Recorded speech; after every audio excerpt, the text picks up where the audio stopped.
Detente un momento y escucha con atención, porque lo que voy a decir no empieza con María, empieza con Jesucristo. Si María no es Madre de Dios, entonces Jesucristo no es Dios de verdad. Y si Cristo no es Dios, el cristianismo entero se derrumba. Alguien podría preguntarme con aparente lógica, ¿cómo puede una mujer ser Madre de Dios si Dios es eterno? Y yo respondería con la Biblia abierta, no partamos de María, partamos de Cristo. Porque el error no nace al hablar de María, sino al no entender quién es Jesús. La Escritura dice claramente, en el principio era el Verbo, y el Verbo era con Dios, y el Verbo era Dios. Juan 1:1. Y añade sin ambigüedad, y aquel Verbo fue hecho carne y habitó entre nosotros. Juan 1:14. No dice que el Verbo se unió a un hombre, dice que el Verbo se hizo carne. Por eso, cuando María concibe y da a luz, no da a luz una naturaleza aislada, sino a una persona. Y esa persona es Dios. El ángel lo anuncia con precisión. El Espíritu Santo vendrá sobre ti, y el poder del Altísimo te cubrirá con su sombra. Por lo cual, también el santo ser que nacerá será llamado Hijo de Dios. Lucas 1:35. No hijo adoptivo, no hijo simbólico, Hijo de Dios. Entonces escuchamos a Isabel, llena del Espíritu Santo, proclamar, ¿por qué se me concede esto a mí, que la madre de mi Señor venga a mí? Lucas 1:43. Aquí surge la pregunta decisiva. ¿Quién es el Señor para el evangelista Lucas? El mismo capítulo responde, engrandece mi alma al Señor, y mi espíritu se regocija en Dios mi Salvador. Lucas 1:46-47. Para Lucas, el Señor es Dios, y María es llamada madre de ese Señor. Por tanto, cuando la Biblia llama a María Madre de mi Señor, Lucas 1:43, está afirmando que es Madre de Dios, no porque ella origine la divinidad, sino porque es Madre de la persona divina encarnada. Negar esto no protege a Dios, divide a Cristo.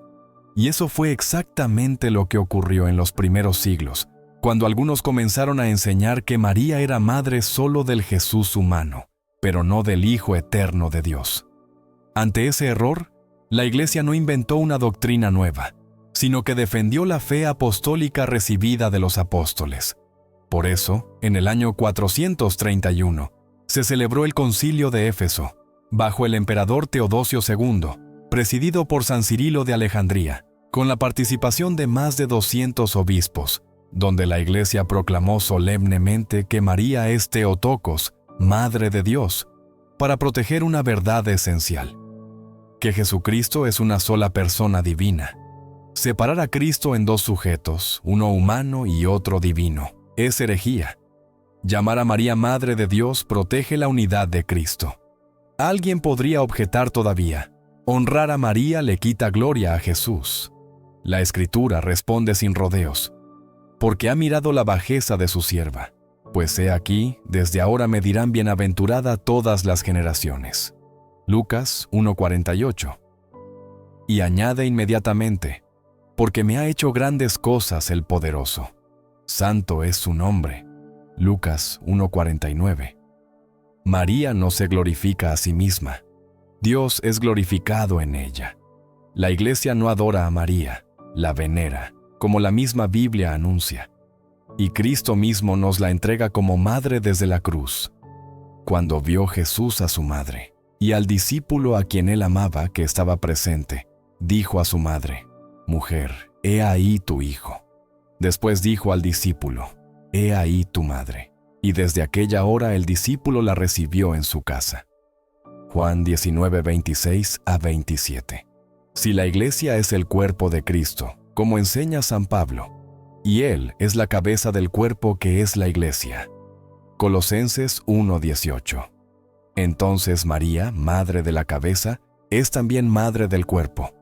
Por eso la Iglesia, apoyada en la Sagrada Escritura, confirmada por la tradición apostólica y custodiada por el magisterio, confiesa sin miedo y sin exageraciones: María es Madre de Dios, no porque sea diosa, no porque compita con Cristo, sino porque Jesucristo es verdaderamente Dios.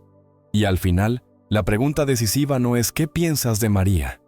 La pregunta verdadera es esta: ¿quién dices tú que es Jesucristo? Porque según la respuesta que des a esa pregunta, María ocupará exactamente el lugar que Dios mismo le dio. Si alguien aún pensara que llamar a María Madre de Dios es una invención tardía, entonces debemos mirar más atrás, no a la Edad Media, sino a los primeros siglos del cristianismo, cuando la Iglesia aún sangraba por la persecución, y los mártires sellaban la fe con su vida. Porque la fe cristiana no comenzó con teólogos modernos, sino con apóstoles, discípulos directos, y los llamados padres apostólicos. Ya desde el siglo II, la Iglesia entendía que María no era una figura secundaria, sino clave en el misterio de la encarnación. San Ireneo de León, discípulo de Policarpo, quien a su vez fue discípulo directo del apóstol Juan, escribe alrededor del año 180 en su obra Contra las herejías. Y allí enseña algo fundamental, que así como por la desobediencia de Eva entró la muerte, por la obediencia de María vino la vida. San Ireneo dice que María se convierte en causa de salvación para sí misma y para todo el género humano, porque por su fe permitió que el Salvador entrara en el mundo. No habla de María como diosa, habla de María como la nueva Eva, asociada al nuevo Adán, que es Cristo. Esta comparación no es poesía, es teología apostólica. Porque si Cristo es el nuevo Adán, como enseña San Pablo en Romanos 5:14, entonces María es la nueva Eva, y su maternidad no es accidental, es providencial. Un poco más adelante, en el siglo III, Tertuliano, antes de separarse de la comunión plena, ya reconoce la realidad de la encarnación verdadera, que Cristo tomó carne real de María. Y aunque Tertuliano es severo con María en algunos pasajes, nunca niega que el Hijo nacido de ella sea verdaderamente Dios hecho carne. Esto es importante, porque incluso los autores más estrictos jamás separaron a Jesús en dos sujetos distintos. Avanzamos al siglo IV y encontramos a San Atanasio de Alejandría, defensor incansable de la divinidad de Cristo contra el arrianismo. Para San Atanasio, negar que María sea Madre de Dios era una forma indirecta de negar que Cristo sea Dios. En sus escritos sobre la encarnación, afirma que el Verbo asumió verdaderamente la carne humana de María, no como un instrumento externo, sino como nacimiento real. Más tarde, San Gregorio Nacianceno, uno de los grandes padres capadocios, afirma con claridad que quien no reconoce a María como Madre de Dios está fuera de la fe cristiana porque divide a Cristo. No es una exageración retórica, es una defensa de la unidad de Cristo. Llegamos entonces a San Agustín, uno de los gigantes del pensamiento cristiano.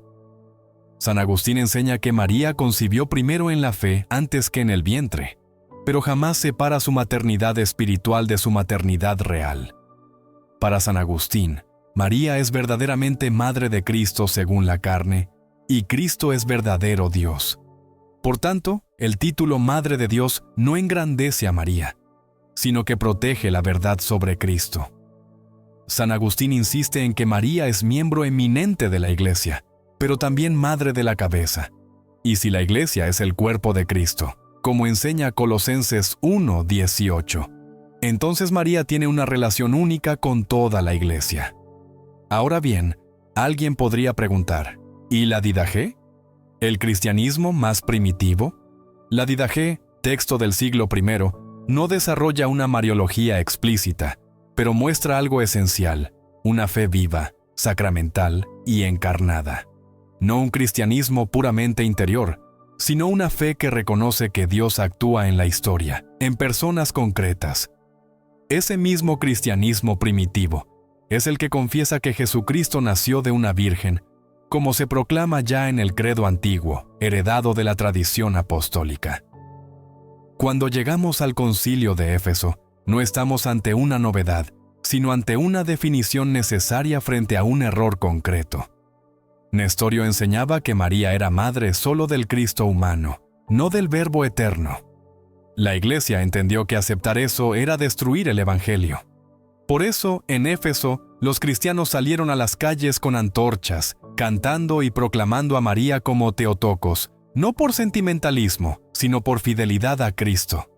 Porque si el que nació de María no es Dios, entonces el que murió en la cruz no es Dios, y entonces la redención no es divina. Por eso la tradición apostólica, la Escritura y el Magisterio hablan con una sola voz. María es Madre de Dios, porque Jesús es Dios. Y Jesús es Dios porque el Verbo se hizo carne, como proclama Juan 1:14. Todo encaja. Nada se contradice. Negar a María no hace la fe más pura, la empobrece. Y al final, lo que los padres de la Iglesia defendieron con tanto celo no fue a María, sino a Cristo. Porque proteger la maternidad divina de María es proteger la verdad más central del cristianismo. Dios se hizo hombre, y si Dios se hizo hombre, entonces tuvo una madre, y esa madre se llama María. Si alguna vez te hicieron una pregunta sobre tu fe y no supiste qué responder, este canal es para ti. Suscríbete, activa la campanita y escribe en los comentarios qué tema quieres que defendamos bíblicamente. ¿Los santos? ¿María? ¿La Eucaristía? ¿La Iglesia verdadera? Aquí hablamos sin miedo, con respeto y con fundamentos.